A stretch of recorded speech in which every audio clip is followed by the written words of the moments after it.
And then I'm going to clear my throat so I don't sound like I have a frog in it. So good morning, everyone. So go ahead and give yourself an introduction in the chat, just because we save these so that I have notes for later on and I can kind of see where we're at. And I put a message in the chat, so it should come up blinking. Hi, Valerie. Hi, Sherry. Yay, Sherry can join us this morning. So yeah, go ahead and say where you teach and kind of what your role is.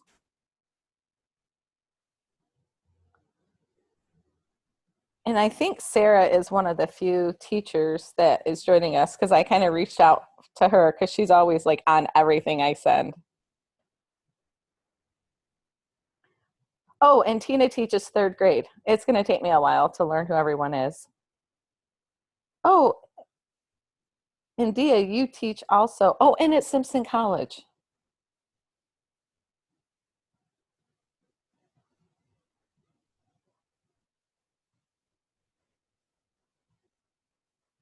Hi, Shannon.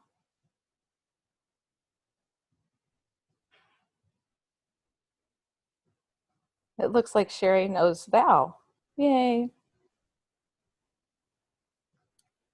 Oh, and Val also teaches middle school. Oh, we have a few more teachers than I thought. Good. This is awesome. Dia, were you at Simpson College when Rick was there?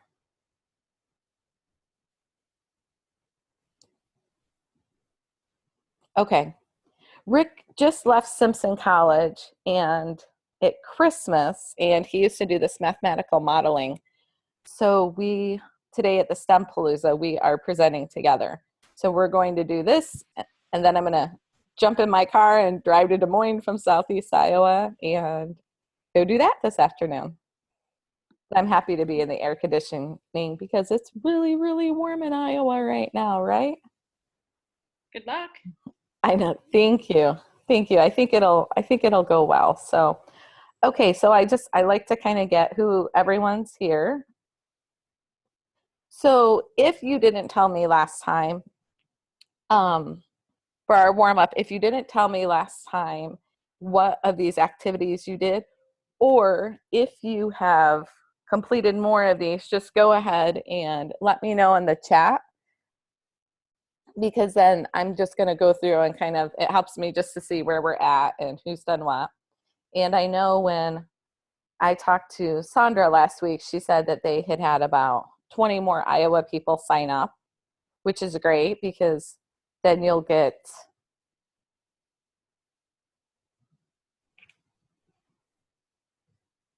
oh, it looks like we're having some feedback. Is anybody else having feedback other than Val? Okay, Shannon's not having it. It doesn't look like. Okay, and I always use my headset so that you don't get that feedback. So let me go ahead. I'm going to go ahead and mute everyone. Just sometimes when somebody comes in and somebody's not muted. Hopefully that helped. And Val, if that still doesn't help, you might try going out and coming back in. Oh, thank you, Sarah. Good, Sarah, there's your Twitter handle, because then, yeah, I try to follow you and tag you all. So, hi, Sarah Seek. So, okay, great. And I'm going to go ahead and move on to the next slide just to see what we've been able to do. And since the last time, this is a couple times ago. So, I mean, this is the same thing that we looked at last week. It just a little bit of formative assessment. And Shannon, I think I follow you. I need to make a list on Twitter so that when I post things, I can tag everybody. It's on my list of things to do. I'm still working on editing the films from the video from Principles to Action and cutting them down so they're all the extra lag time is out, and then I'm inserting the slides, and it takes a long time to do. So I'm hoping within the next week I can get that project done and move on to some other things. So, okay, great. And so this morning, what we're going to talk about is we're just going to review real quick my role your role, we already did kind of I'm going to ask you about social media, what's in your wheelhouse. And then we're going to do shifts at let me spell correctly. There we go. I think I misspelled that someplace else too because I copied and pasted it. And then we're going to talk about the introductions to the shifts and the deep dives just to see what we've kind of noticed. So the first thing, just remember, I'm creating this space, but it's really all about your learning and what you're finding relevant to the work that you're doing and how you think that that can help you to be more efficient and effective implementing the shifts as we go forward. And then your role is just to sign up if you want to, and then give us feedback and share your learning and learn from others. So the next thing is in the chat, would you respond and let me know if you didn't tell me last time, which of these things, just because I know different people are jumping on this week as opposed to last week, let me know which of these things are in your wheelhouse, like what you have a skill set for, or what you would be interested in learning more about coming up. Like maybe you're like, I've never done a blog, but I would like to do a blog. I've kind of played with doing blogs in a couple of different ways, and I'm still growing in that and myself.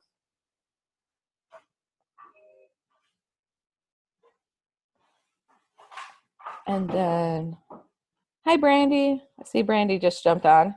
And see, you can see, like, I don't always, I actually do get dressed for work, and even though I'm at home, so, but it helps me to zoom out, or it helps me to shut my video off on the Zoom so that it streams a little bit better.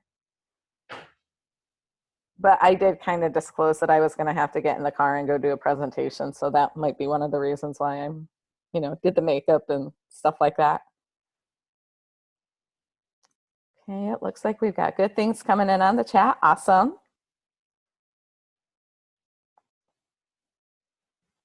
Okay, good, awesome.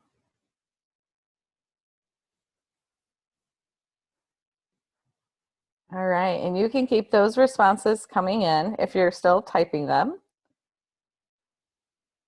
And so for this week, last week we kind of had just kind of skimmed the shifts at a glance. And so for this week, what I wanted to do was I have 4 question prompts.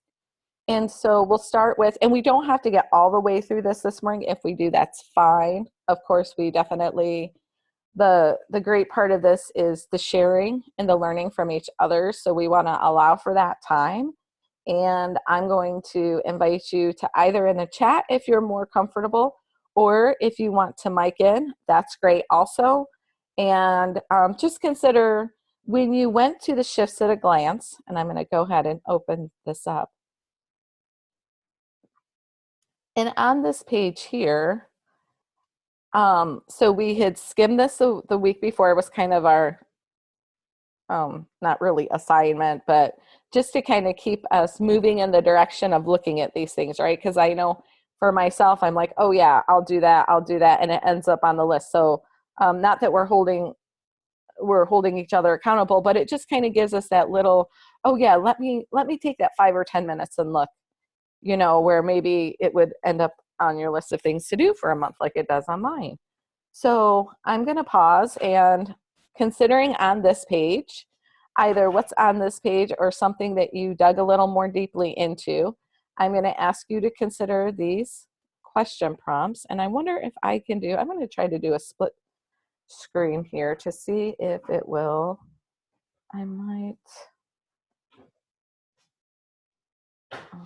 if it will let me pull something out and still share, so then that way we can see both of them. Let's see if this works. I don't know if it kept it in the sharing screen.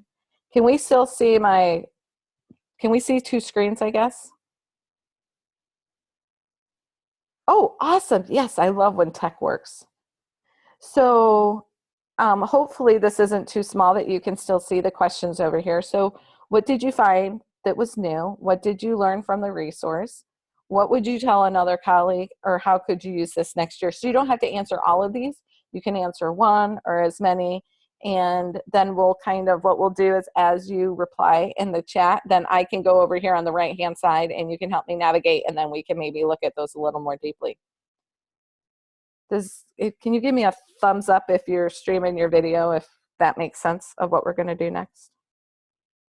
Okay, awesome. I got some thumbs up, so I'm going to go ahead, and if you're going to mic in, go ahead and unmute yourself. Otherwise, go ahead and write in the chat.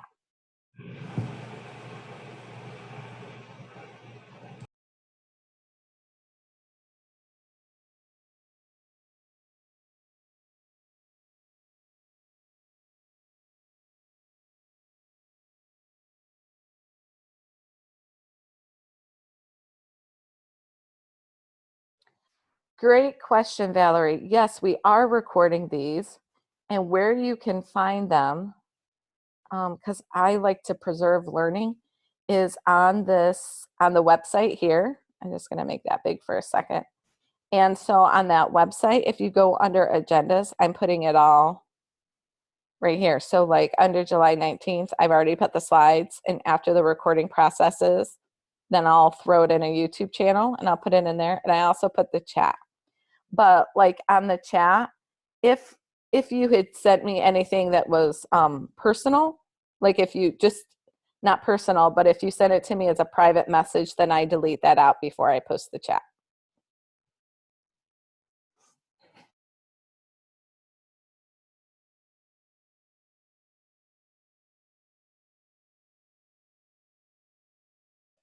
Oh shoot, I'm sorry you're having problems with that this morning. Okay.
Tina, did you want to jump in and say something?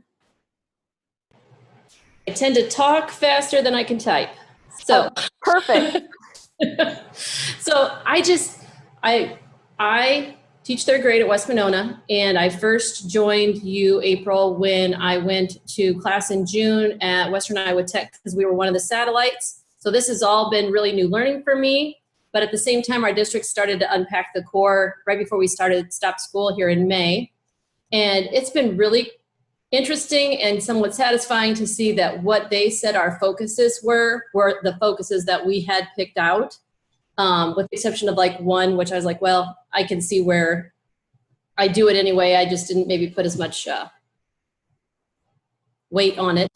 So that was really cool. But to go with that, I really found it fascinating that they did the same with literacy. And that's where we're also going as a district. And it was like, oh, good, look at these wonderful definitions that I'll be able to use and help the staff with as we look at the reading core, because we talked about how DOK3s were the most important and we needed to do those. And in math, that was like, okay, good, it's this, this, and this. And then we looked at reading and went, oh my gosh, there's 21 of them. So that was really satisfying to like be able to look at those two things. And so when I think about what am I going to share with my colleagues, well, I think the first thing is everybody needs to get on Achieve the Core, because it's just been, there's so many resources and things that we can use that are already done for us or that we can look at through that lens of this is what they're saying, how can we apply that, which that was just wonderful for me. And then we've had a huge problem, I guess problem's a way to say that, like getting them to learn the math facts. And so to see the 3 parts of focus, coherence, and rigor and the definition of them has just been really dynamic for me to see. So I'll stop talking. No, that's great. And that's kind of what's great about using some tools, whether, we're local control in Iowa. So, having good resources that we can either validate and say, oh yeah, as you said, we picked many of the same things, and then maybe some other things that like you said, you didn't select that, but you would do it anyways. And it's just like, it allows you that room to have that conversation. And so, and by using these tools, you can generate those conversations without, oh, well, Tina said we should do this, or, so it can help in PLCs to make it maybe a little less threatening to generate some of those conversations that you might be wanting to have. So that's one thing that I have always found, and I've shared with people, like, this is just a tool, right? Your kids, your content, and so how you use it, use it as a tool, just like you would use anything. So that's great. Thank you so much for sharing. And also, one of the things is, having resources that we know are being used in the field and that are being tested. As Sandra shared last week, she's been in Iowa doing some work. And when we brought Shelby Cole here in April, she was here a couple years back doing some work. So they're doing action research, and they're using this, and they're tweaking it, and they try to make the changes and make it better for teachers, because that's really their goal, is to how can we support the instruction in the classroom, because we know that makes an impact with kids, right? We can do a lot of things on documents and different things like that, but really what makes the impact is students. So great, thank you for sharing. And I would invite anyone else who's on that wants to verbally share. You did mention the DOK, and I wanted to say, so currently some work that they're doing now that they're not ready to release, but so the DOK, they're working on they're not calling it a DOK, but it's more for instruction. So with the DOK being around the assessment, right? And so they're working on that for math. I'm not sure about ELA, but I know Shelby mentioned it when she was here in April, that they were working on something that they thought would support instruction more than just saying, oh, teach this to a DOK 3. So they were working on something more explicitly on what that would look like in instruction. And then she mentioned it again in May in Denver. And I'll have to touch base with her to see. It might be on the website and we don't know. But I think that they would share that in one of their news updates. So so just keep that in mind also, that DOK is a useful tool, and we're going to have, they're going to have something else for math coming sometime soon also. So and I'm going to pause so that we can check out.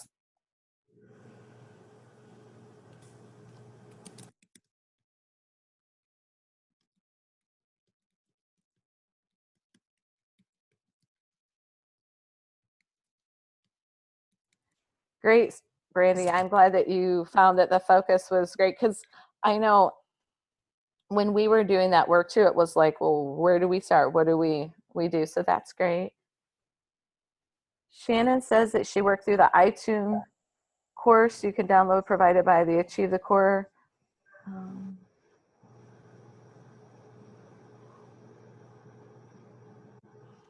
Oh, I love that idea, because yes, for those of us that are, Shannon said, sitting poolside or driving, because you can download the items. So interesting I didn't know there was an iTunes course. I don't have an iPhone. My son has an iPhone. I have a Droid. So I might have to borrow his iPhone so that I can look at that iTunes course. Oh, awesome. And Sarah said that's how she learned of it too. Great.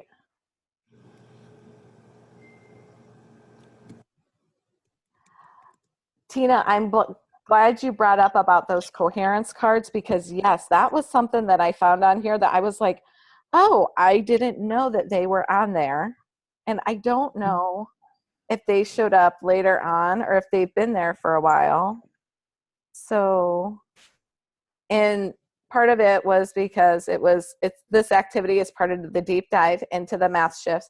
And this was something that we did in Denver when I was there. It was about the coherence and it was really great. So this coherence card activity, and if you open up that file, it's 45 pages long. So it tells you, it says directions for producing the coherence card activity. So it gives you what you should do for copies, colors, sides, and special instructions. And then it has the facilitator's directions. And the objective of this is to engage educators in an activity to uncover some of the math progressions woven into the standards and illustrate the concepts of coherence across the grades and within the grades.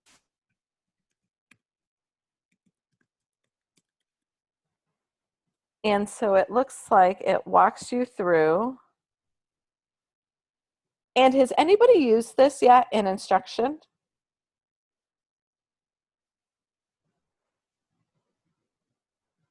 Okay, I'm going to make that bigger because I have not explored this deeply. And I think, let me go ahead and make this a little bit bigger. Oops, the other way. And I'm going to give us a second to pause and read this and see how we might use these cards in this upcoming school year, if this is part of the work that we're doing.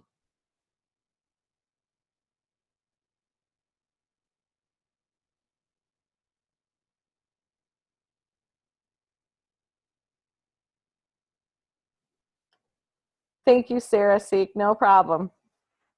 Enjoy your kids. Mine turned 20 today, so they grow up quick.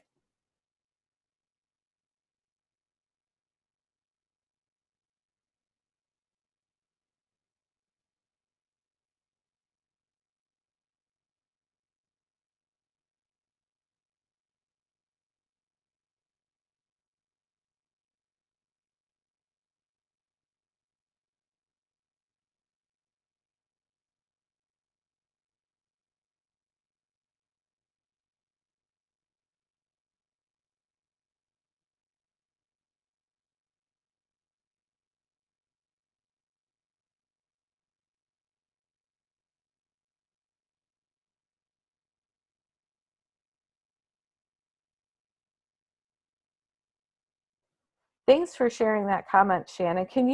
Are you able to mic in and can you tell us a little more of what was overwhelming for them? And do you think there's any modifications that could be made so that it's not so overwhelming?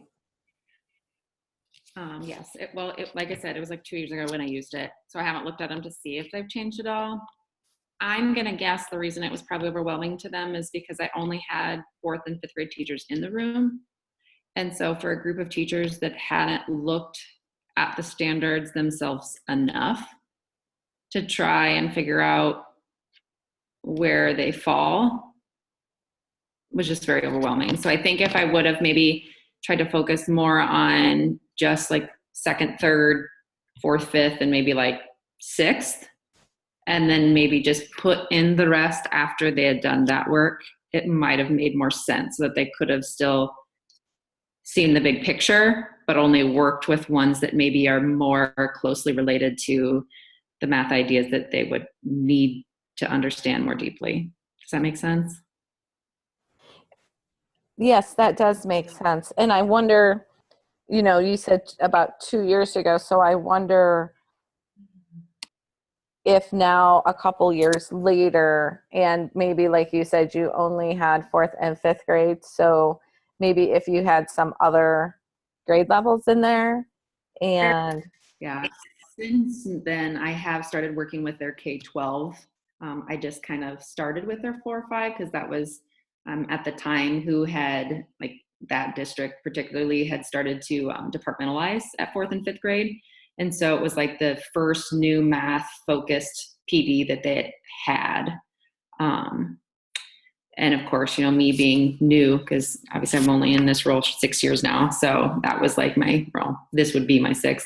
I'd only been in that role for about 4 years. And I was kind of new to what you throw and don't throw in front of adult learners.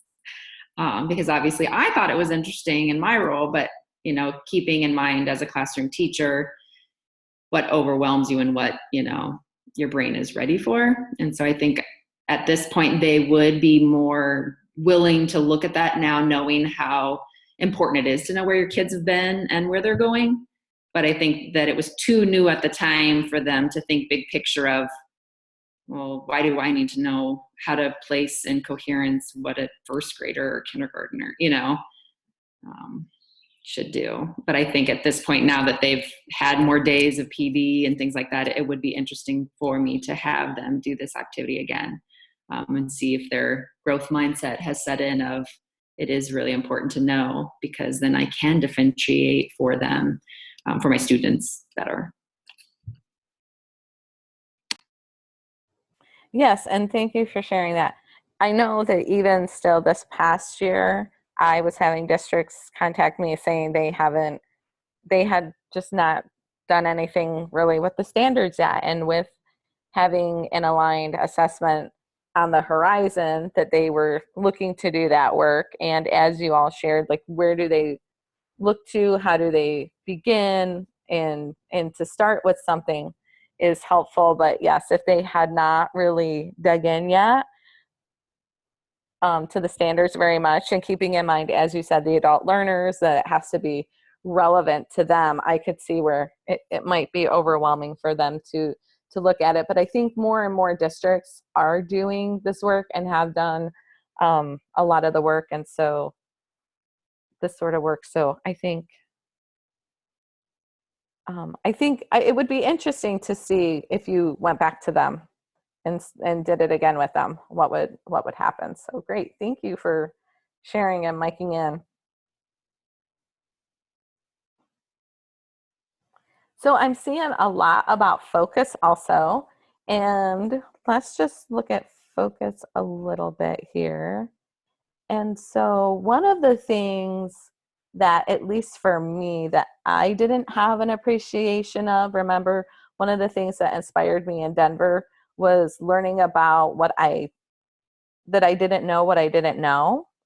And so one of the things with focus is when I was in the classroom, I was treating the standards like a checklist. Like, okay, here's all the standards I have for 8th grade. Check, we did that one. Check, we did that one. Check, we did that one. And that really, these focus documents help us to really see what are the big ticket items with that major work. So going in to these to really see that, the major work for K2, by the end of 2nd grade, what do we want kiddos to be able to do? We want them to be able to add and subtract and have place value. And 3rd and 5th grade, multiplication and division. Now we're expanding our number system with fractions. And of course, the problem solving is in there, right? And then to really realize that in 6th grade, it's the ratios. And then in 7th grade, we bring that to closure. And I did not have a sense of really, if I'm using the standards like a checklist and not looking at a grain size bigger than the standards, right? Backing out a ways a little bit, and looking at the clusters and what the major works were, I was just trying to teach it all, right? So a lot of times, if we're still feeling like the standards, implementing the standards is, because before we always said we were a mile wide and an inch thick. And if we're still feeling like that, then we might be missing some focus. If we're still trying to teach everything to the same depth, all the standards in a grade level, then we might be missing focus, because that's more of like the checklist, right? Check, we taught that, we taught everything every topic gets a day or every topic gets 2 days or whatever, however we structure that throughout the year. So that was something that I know in hindsight to go back again, like when I was in 8th grade, to go back, oh, I would have, what I was using my time and my resources on would have been so different. Because I spent a lot of time on these standards here. I spent just as much time on the standards in this cluster as I did in the green clusters, not realizing that what did my students really need to be able to do at the end of 8th grade is really about linear algebra and linear functions.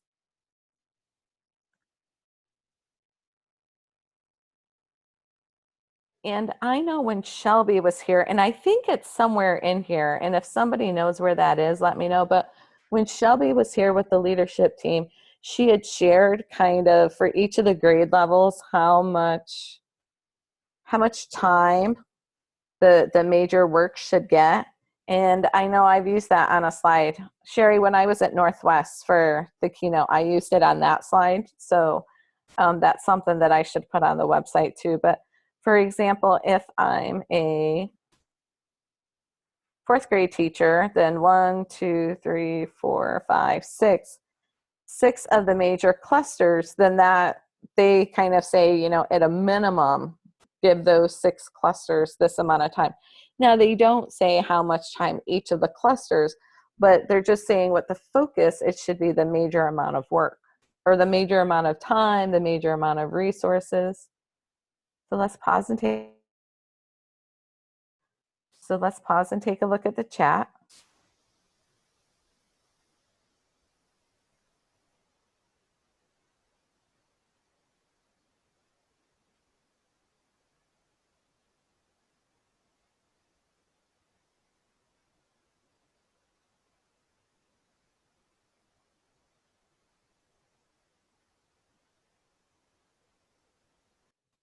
You are correct, Sherry. In the little bitty tiny print, it says at least 65% and up to approximately 85% of class time with grades K2 near the upper range should be devoted to the major works. For more information, you can go to criteria 1 in the K8 publishers criteria for the standards. So I think I can copy this here.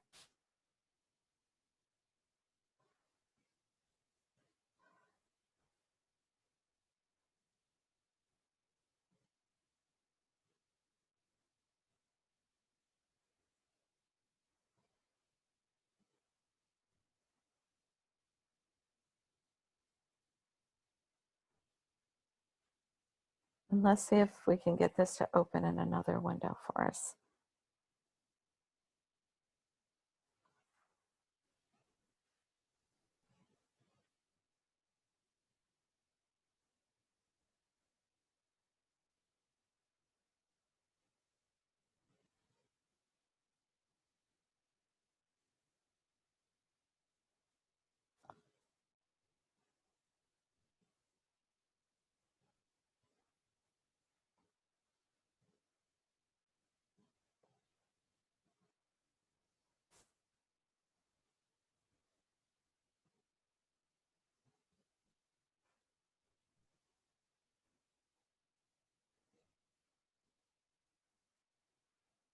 I'm not seeing the percentage chart that she shared. So I'll get that and I'll put that on the website because she shared it by each grade level. Oh, here is the arrow, though, for the progress to algebra in K through 8. And somebody had asked me, actually it was Sherry. Sherry had asked me, she wanted an arrow like this for geometry for the standards. And yeah, the arrow progression is great. But she asked me for one for geometry and I was like, oh. And so I reached out to everybody, like to all my different lists, like, does anybody have this? I'm like, no, nobody's done it. Nobody's done it. And finally I think it might've been Jason, because I said, Jason, we don't have an arrow for the geometry. And he was like, because the algebra is the major work, right? And so I was like, oh, but we still want to teach geometry. So I don't know, maybe sometime we'll make our geometry arrow, because I think it would be helpful to see the progression across K-8, but I understand why they haven't put the time into that work, because they've been focusing on the major. And I'm still not seeing that percentage chart, so I'll try to find that resource and put it on the site so you have that. Well, I know where it is. I'll just try to remember to do it sometime this week. So, okay, so I'm going to go back to here and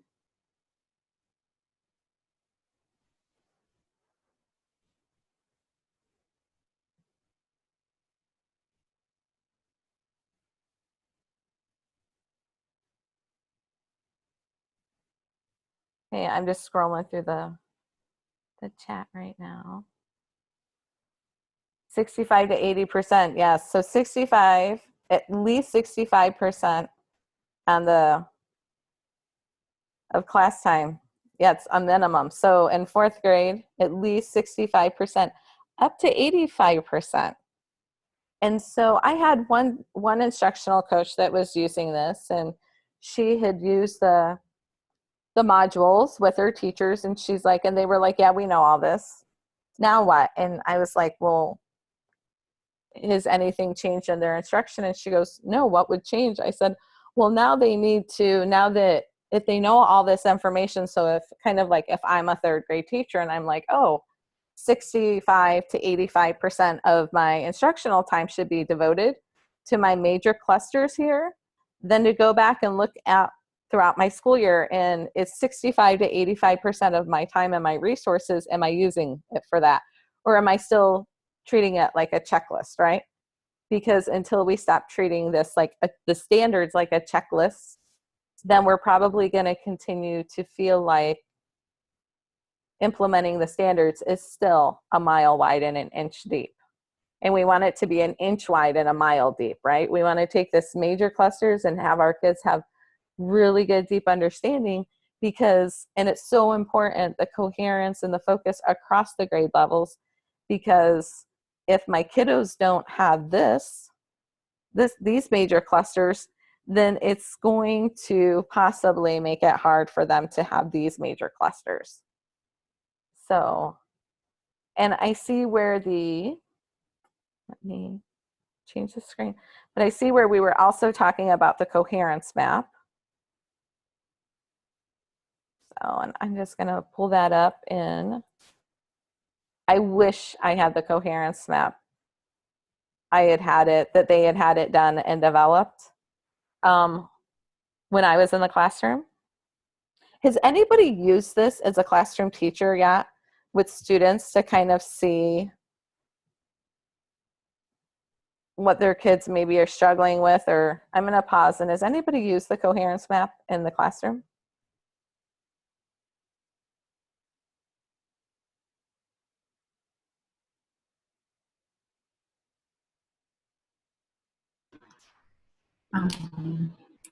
April, I know we do studio work with teachers at Mississippi Bend. So we've used it with teachers when planning our lessons.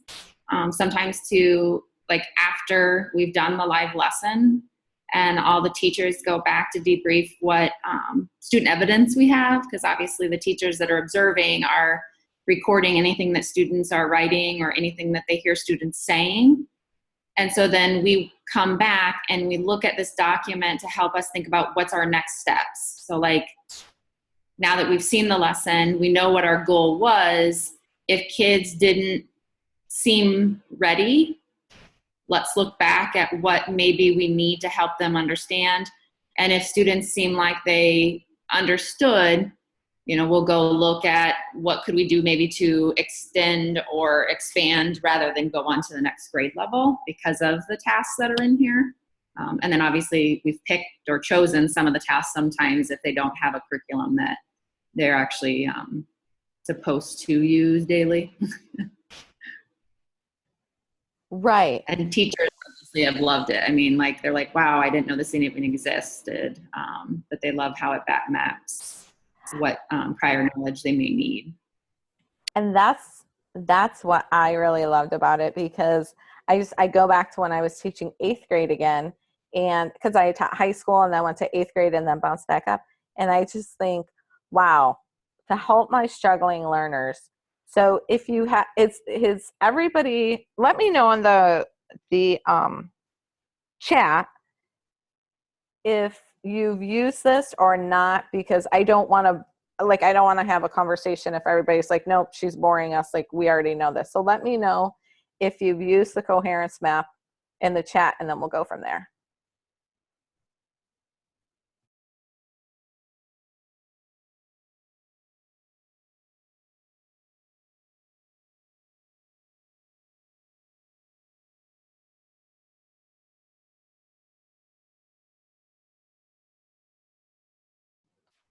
Okay, awesome. So it looks like that this will be some new learning for many of us. So this coherence map comes from a wiring diagram. When they made the standards, they had it all mapped out. So they knew how everything connected. But the thing was like 30 pages long, right? And there's all these arrows, and as a classroom teacher, you would never be able to use it. So they realized that leveraging technology, they can make it interactive for teachers. And so all of the standards are on here. You don't see them. And how you get to the high school ones, it's through 8th grade, since the high school standards are not broken down by grade level, right? It's just, here's all the high school standards, go and teach them in 3 years. So I'm just going to start with 3rd grade. April, before you continue, Yeah. when you click on, like right now where you're at, if you click on like 3OA operations. Yep. Click on it. And then notice up at the top, if you click on the major, I think click next, because obviously it just wants you to go through the tutorial. So Yep, we were talking so- about that 65 to 85%, it will show up when you click on major cluster, like that little green. Oh, good. But go Okay. ahead. Yep, And when you get there, yeah, it should pop up and say, major cluster, this standard represents major work of this grade, which should take up 65 to 85% of instructional time over the course of the major work of the grade level. Oh, awesome. I didn't know that was there. So I didn't either. okay, awesome. So it says explore the map. Click on the magnifying glass to minimize the expanded standard card and explore the map. This, and the reason why, because you can close this out, but the reason why I don't close this tutorial out is because often I'm doing a screen share. And, you know, at first when I went to the coherence map, I like just click through it. Yeah, right? Because sometimes, at least I do that. And so then I went back and I read it and I was like, wow. So it says what the arrows mean. An arrow going from A to B indicates related standards in cases where a student who cannot meet A is not likely to meet B. So if my students in 3rd grade don't get a standard, and then there's an arrow going from that 3rd grade standard to a 4th grade standard, if my student didn't get that in 3rd grade, then they are not likely to be able to get that 4th grade standard. And I think that is really powerful, because it really allows us to see the importance of our work across the grade levels, and how, you know, if we're taking a 2nd grader and they're not getting some standards, they can't build on it in 3rd grade. They can't build it in 4th grade. And then we wonder how they get to high school, and it's like they have the skills of, you know, whatever grade that kind of, those arrows were broken. And I thought, wow, that's huge. It says, no, an arrow does not necessarily mean that A must be mastered before B. So it doesn't mean that I have to master A before B, or that learning B is an immediate next step after learning A.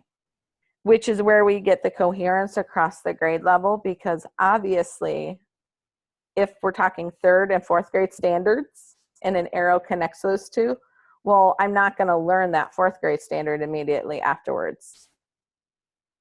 And then a dashed line indicates related standards. So on your own, you can click this box and say, got it, don't show this to me again. But I don't, because I just feel like those arrows are so important to our work that I want to be able to show them and talk about them. And so now Shannon said, Shannon, tell me where I'm navigating to.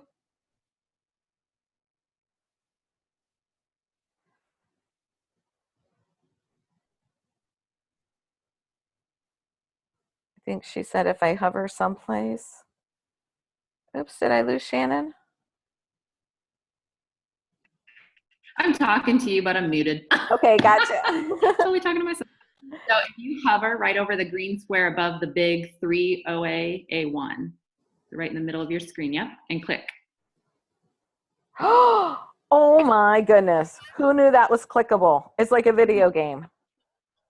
Yeah, I didn't either. But I was hovering and I saw a thumb, so I was like, oh, I must be able to click. So what's it going to give me here? Okay, So I'm trying to look. I was trying to look for where it talked about, I thought there was somewhere where it said, like, when you're doing the green, the supporting clusters can be taught within the major, but the additional clusters, there's not an explicit tie to the major or supporting. And I don't want to write it in the chat until I like found it where I had heard it or read it. Yes, no, I've heard or read the same thing, so I know exactly what you're talking about, but I don't remember where it's at. So I'm kind of searching for that, because I figured that's kind of a key for those who are just starting out the work with the learning progressions, or, you know, like picking out their priority standards, like so that they understand, like, I might want to choose, you know, sometimes teachers obviously choose a supporting or an additional for some reason, you know, and that's fine. But it's like, if they realize those can be embedded within my major, then I want to shoot for a major that I'm going to emphasize, because I'm going to just teach the supporting and additional within my focus of my standard that's major. Does that make sense? Mm-hmm. So, but then I think that something like the yellow was a little more challenging to actually embed, is what I was thinking, or have that explicit tie. yes, because they're additional, and yes, they don't have. So what I'm going to do is I'm going to click out. And so this is where you can see, this gives you your little navigator, like you are here. And when I hover on that standard, that 3OA-A1, it shows me, so this is where the arrows, where if I don't know this standard, then it might be harder for me to know. If I don't know 2OAC3, and it also looks like 2OAC4, then it's going to make me harder for me in third grade. And then obviously this is major work, because look, when you hover on 3OAA1, look at all the arrows coming from it. Like, kiddos need this for, and if you go over here on the coherence map, and I'm going to try to show this, but they need it for fourth grade. They need it to learn this third grade standard up here, which then leads to other things in sixth grade. So you can see how that mapping, so I come here and you can just follow these arrows right around, and then to learn this fourth grade one, and then this fifth grade one down here, which then again sets the stage for my sixth grade. And that's really connected. So in third grade, this looks like it's almost it's like the mother of all clusters in third grade. I mean, it just connects to everything. And then, so we have this dash line, which means it's a related, right? But then I think what we were, so Shannon, I'm going to pop on this one here. So if I click on this blue, Okay, so that doesn't tell me. Should be focused on major work. I'm looking for a yellow one so that I can see if that gives me a different message. So one of the ways, though, that if I was still teaching in the classroom is say, 3rd grade, and I saw that, hey, I have a kiddo that's struggling with 3OA1. Well, I can actually move backwards and say, well, hey, I can go back and test this little kiddo. Did he get the 2OAC3? And if he doesn't have that one, then I could go even further back and say, did he get the standard? Has he mastered, or does he, right? He doesn't have to master it. But if I don't know my standard over here in 1st grade, chances are I'm not going to be able to do 2OAC3, which then impacts 3rd grade. So it's got huge implications. So, I mean, I just think now, like how I could go back and let's look at 8th grade's kind of fun to look at because you can actually go backwards and see. I mean, you can just go back. So for 8th grade, and this is a major work in 8th grade, and you can tell because it's got a lot of arrows coming from it, and it goes to a lot of the high school standards. But if I go backwards, and this is why coherence across the grade level is so important and our focus is so important, because here, this is a major work, and it looks like I needed it in 6th grade, or that it built off of what I learned in 6th grade, built off of 4th and 5th grade. I wonder if yep, and so when I hit map the standard, then I can keep going backwards. So I can go from the 6th grade back to the 4th grade, back to the 3rd grade. I can map this all the way back and see where the arrows kind of stop over here. Then what I can do is I can, oops, I meant to go down. And when you say map the standard, then it gives you, and you zoom out, then that's where it gives the back ones. And so you can actually, now it takes me back through 2nd grade. So I'm still going back to see when did this start, and map the standard and zoom out. And look, I'm all the way back. So I can follow this all the way through, all the way up to my 8th grade to see. It only displays so much at a time until you map the next one.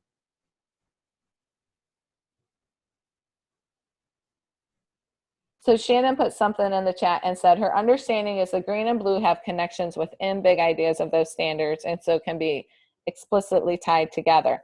The yellow are additional that still need to be taught but may not explicitly connect to major work.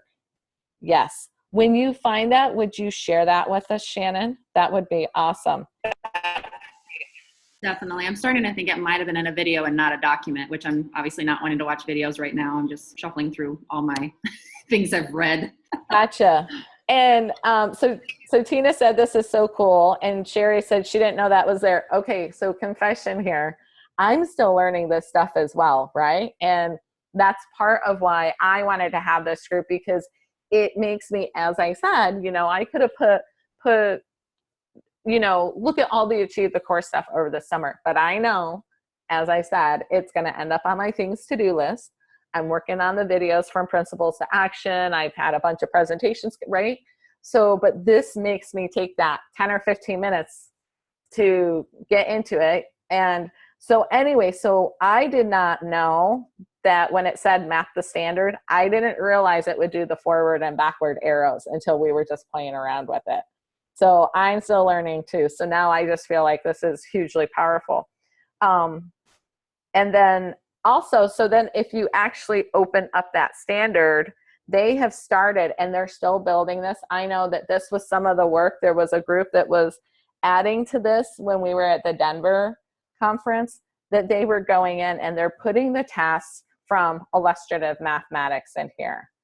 And then they're putting in the progression. And they're putting in the focus document, and they're giving you different tasks, threatened or endangered.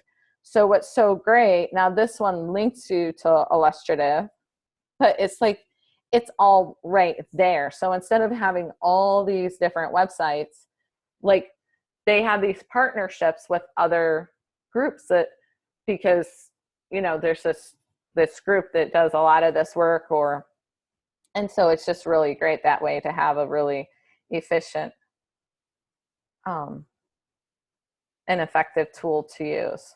So I wanted to get to one though that had I'm going to go back to 3rd grade. I wanted to get to one because another thing that they are working on putting in here are some of the assessment pieces. So good. So like on this one, so you can link to the progressions and go to that progression document. And if you've never been into the progression documents themselves, these are really cool also because the writing team of the standards did it. You'll see it was dated back in 2011. They did a lot of background work in writing these standards and seeing how all this stuff was connected. But what I really love about these is right here. I love how they put the standards over to the right-hand side, and when they reference them, like they're right there, so you don't have to stop and say, oh, what is that standard? So they put those right in there. And then oftentimes too, they'll put references of if they're saying something like oh, here's one. So here's an explanation, methods used for solving single digit addition and subtraction problems. So I feel like these progression documents, now they're meaty though, right? Because they're like, just this one here is 39 pages long. So I would not recommend like, oh, hey, let's sit down in our PLC and we're going to just read this thing straight through. But it's definitely a resource that you can use if you have a question about it. Then they give you some lessons in here. So it looks like this is a lesson. So what they did is they went to Engage New York, and I'm not sure if they're using this lesson just how it was written or if they've modified it. Sometimes they'll take something and they'll modify it a little bit to make it more of maybe a little user-friendly or whatever feedback that they're getting. Okay, so, oh, here it comes.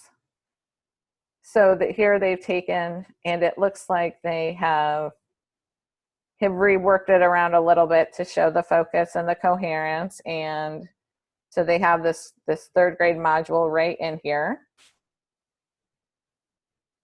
And then also, so under assessments, so they're starting to put mini assessments in here. And so these could be used for formative assessments or to help understand the standards and write better assessment questions for your own common formative assessments if you're doing that work in your districts. So there's just a ton of resources here. And I like that they're putting it all connected around the standard. And then they have some smarter balance items. So whatever's been released, so you can go into here and say, you know, what might that look like? And then they also connect the focus document. So there's so much information just in that, and they put the arrow there. And so you can see there's just so much information in this one little standard here, in addition to what it means for all the arrows. April, to add, when you were looking at the progressions, Yep. I have used those with teachers where, like, say you have a K-5 staff, you might choose to just look at the ones around mathematical practices, or you may choose to look at the operations and algebraic thinking. But like, I had everybody read the intro pages, and then they broke into grade levels and had to read their grade level and kind of make a list of anything that was new to them, any terms that were new to them, and then just kind of the progression of how OA, you know, was presented in their grade level. And then they had to chart it on chart paper, and then they lined up the kindergarten through 5th grade and kind of saw how the document shows the, you know, the coherence, I guess, of the big ideas within each grade, and how important each of them were. And then we did the same thing with like the 6-8 and then the high school. Shannon, would you Was be obviously willing to write that up in a Google Doc so that that's something, that activity, so we can put it on the website as a tool? I mean, since it's something that you've already done and has worked, and I mean, and yeah, that would be a great tool. It's like they're hearing the whole document, but they're not reading the whole, it's like, again, they get the appreciation of each grade level and the challenge of the new words and stuff like that. But then they see, oh, well, if I don't teach partitioning in first grade, then when they get to third grade and they talk about fractions, they might not understand what partition means, like just things like that. Right. No, I think it's a great idea.